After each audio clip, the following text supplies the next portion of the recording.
Entre vieilles bagnoles, boissons énergisantes et maxi sono, les jeunes Suédois font un boucan d'enfer depuis les stations-service et les parkings de campagne, jusqu'au cœur des villes, au point de squatter le sommet des charts. Bienvenue dans le monde des ados EPA. Je vais souvent en voiture à des fêtes sur des parkings et on met du gros son. En général, on a un point de rendez-vous, par exemple un parking ou une station-service. C'est là qu'on se retrouve. Si t'as un tracteur EPA, tu fais partie de la bande. Ouais, j'ai quelques haut-parleurs de 12 pouces. Ça sonne super bien. C'est de la bonne musique. Une musique suédoise très spéciale. Moi, j'aime les padunks qui envoient du lourd. C'est de la musique hyper forte, c'est clair.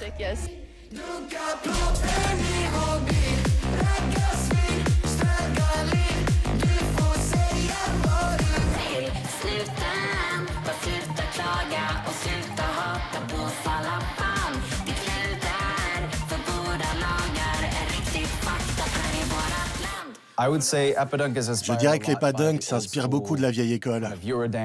L'Eurodance, le hands up, le happy hardcore, et aussi quelque part du schlager allemand.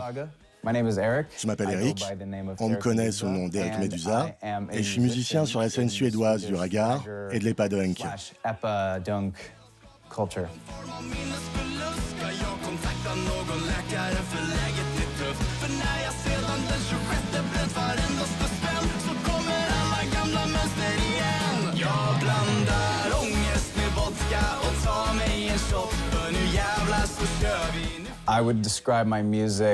Je décrirais ma musique comme rebelle, brute de décoffrage et pas toujours politiquement correcte.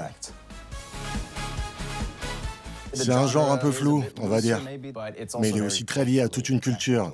Certaines chansons ne sonnent pas du tout comme les padunks, mais l'esprit est bien ancré dans ce mouvement. Cela dit, il y a quand même une identité musicale assez claire.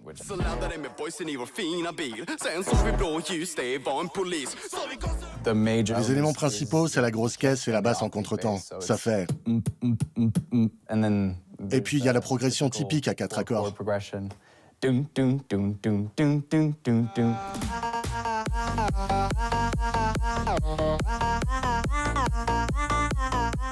Il y a différents types de dunk. On a par exemple le classique, qui se situe entre 140 et 170, mais il y a aussi la version plus lente, à environ 100 BPM, avec des morceaux comme Ragar Bill, qui sonnent plutôt comme ça, et qui ont plutôt ce côté swing.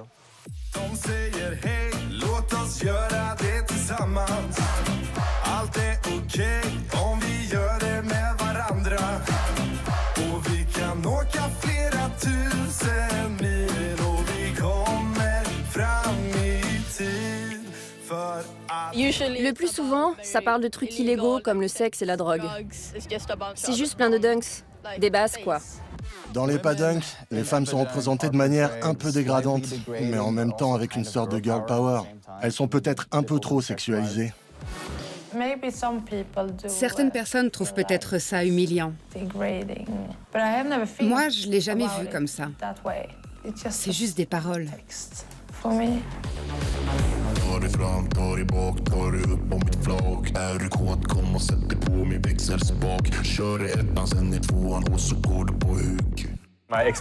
moi, le langage cru dans leurs chansons s'explique par le fait qu'ils sont jeunes et qu'ils aiment la provoque.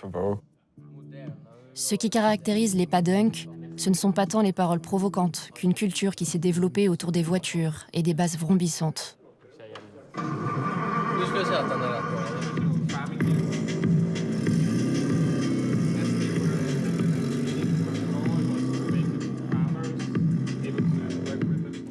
Pour moi, ça s'appelle EPA-dunk parce qu'EPA, c'est la voiture qui est bridée à 30 km/h. Et dunk, c'est quand les haut-parleurs balancent de la musique super forte.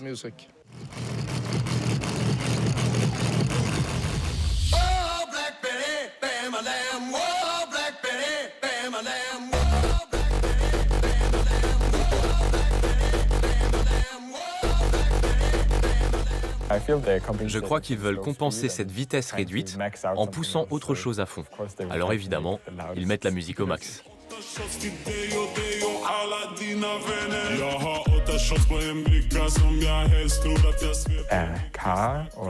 Les véhicules sont transformés en ce qu'on appelle des tracteurs EPA. On peut rouler à 30 avec. Il n'y a que 2 sièges et un triangle orangé fixé à l'arrière. Je suis super content de vous accueillir à cette exposition. Merci et bienvenue. Je m'appelle Benjamin Nerskow. Je suis photographe, documentariste et je m'intéresse à la culture EPA depuis 2018 en réalisant des portraits de jeunes avec leurs tracteurs EPA.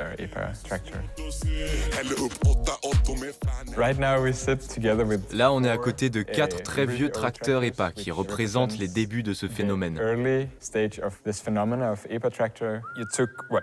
On prenait ce qu'on avait et on essayait de bricoler ça tant bien que mal pour que ça fonctionne. Le nom EPA vient d'un magasin qui venait d'ouvrir à l'époque. Et il s'appelait Enietspris Aktie Bulag. Il était connu pour ses produits de masse bon marché, mais de mauvaise qualité. C'était dans l'esprit do it yourself, avec plein de rubans adhésifs partout.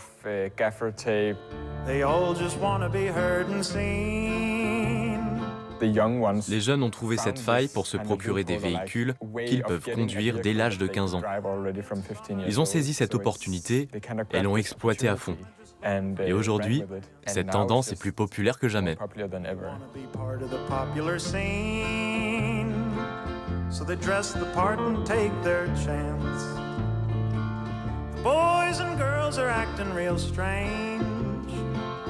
Pretending they're welders and cowboys and such. 30 km/h maximum, 2 sièges, possibilité de conduire dès 15 ans. Les EPA sont l'expression du statut social des ados en Suède. Leur modèle, les ragars, un mouvement culturel né dans les années 1950 et 1960 qu'on continue à croiser sur les routes suédoises. Beaucoup de jeunes qui conduisent des tracteurs EPA aujourd'hui ont vu ce que leurs aînés faisaient de leur voiture et les imitent, tout simplement. Ils les transforment avec le plus de modifications possible.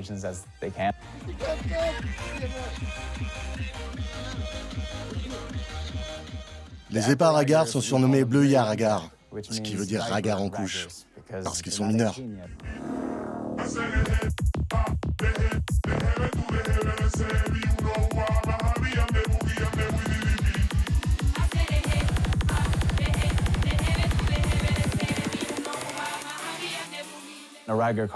Les véhicules ragars sont généralement des voitures américaines des années 1960 qui sont modifiées et équipées d'énormes sound systems et de lumière LED. Cette culture consiste surtout à se balader dans ces voitures et à picoler.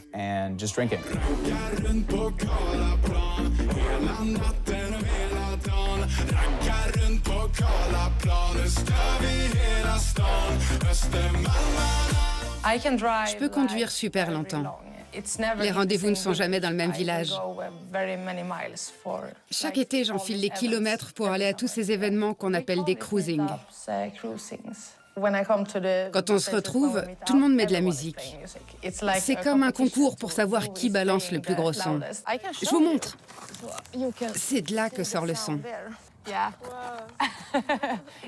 Ça envoie. Quand je mets de la musique, toute la voiture vibre. Mais elle est en panne en ce moment. J'ai écrit « Détesté par les locaux » parce qu'on me hait dans le coin. Ma voiture faisait beaucoup de bruit et tous les voisins et les gens du village la détestaient. C'est pour ça que j'ai collé cet autocollant. On m'a toujours appelée Camouflageline. Ma voiture, c'est tout pour moi.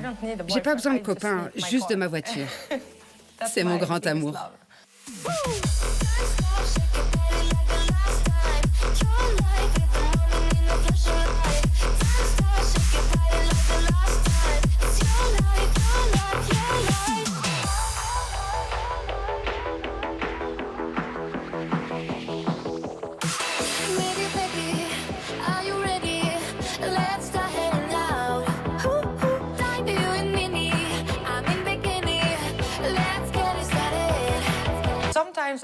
Ça m'arrive d'écouter de la vieille musique comme Elvis Presley et Johnny Cash.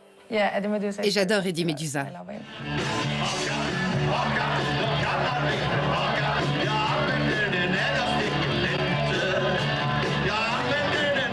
Le chance rock, c'est un genre que mon père a inventé. Ça s'inspire du rockabilly, mais en même temps, c'est un truc à part.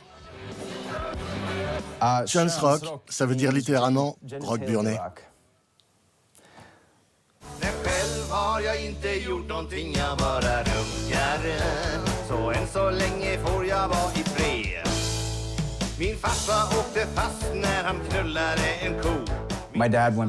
Mon père est connu sous le nom d'Eddie Medusa et il était super célèbre dans les années 1980 et 1990. En fait, il l'est presque plus aujourd'hui. Il a abordé pas mal de sujets tabous de manière humoristique. Ça a bien plu aux ragards parce que c'est très rebelle et politiquement incorrect. Ça parle beaucoup d'alcool, ça les ragards adorent, évidemment.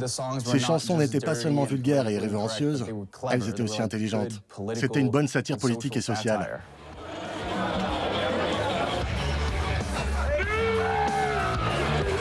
La culture ragar, c'est un doigt d'honneur à tous ceux qui se la pètent et aux normes sociales. C'est une prise de position, c'est de la rébellion. Ça veut dire on fait ce qu'on veut. Mais c'est aussi une communauté de marginaux qui n'ont pas leur place ailleurs et où tout le monde est le bienvenu.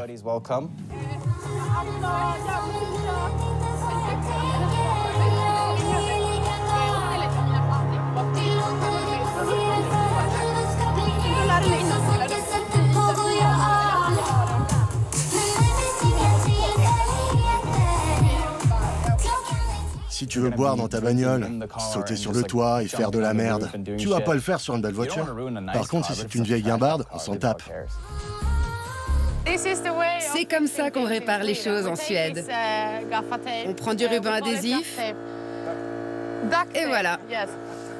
Et on l'utilise partout sur la voiture. Je sais pas trop pourquoi j'ai tous ces autocollants. Ils sont tous plus ou moins dégueux.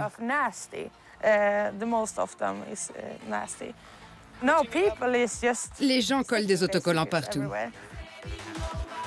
Je pense qu'on est trop jeunes pour avoir des belles voitures. On risquerait de les abîmer et c'est pas ce qu'on veut. C'est pour ça qu'on roule dans des voitures qui ont cette dégaine-là.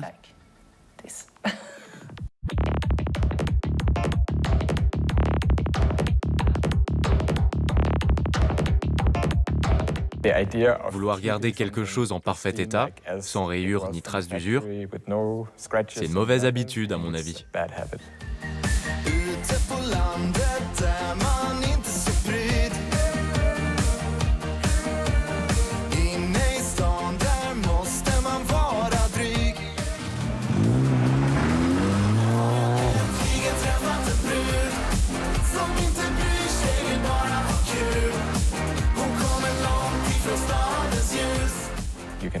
En Suède, on constate que dans les grandes villes, les opinions politiques penchent plutôt vers la gauche, tandis que dans les zones plus rurales, c'est plutôt vers la droite.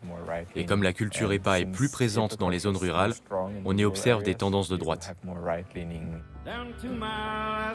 Pour beaucoup, les textes à connotation sexuelle et les symboles chargés d'idéologie font partie de cette culture. Pourtant, ce sont plus souvent des moyens de provocation que l'expression d'une opinion politique. L'esthétique de la jeune culture ragar est assez rebelle, badass,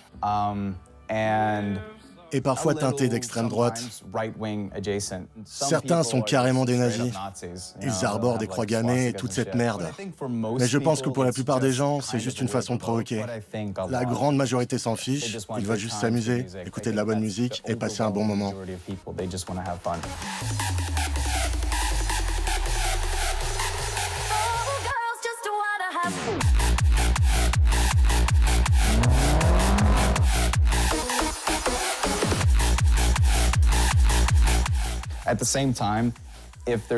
En même temps, si un type louche aborde une fille, il y a toujours une dizaine de nanas pour la défendre. Et des gars aussi.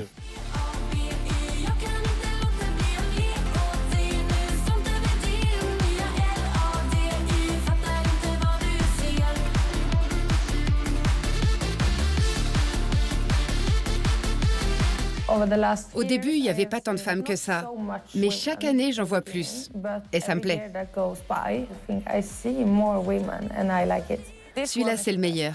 J'adore mes haters. La vie est une mauvaise blague. Il est déprimant, celui-là.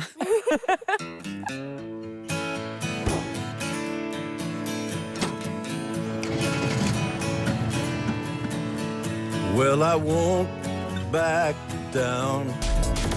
No, I won't back down.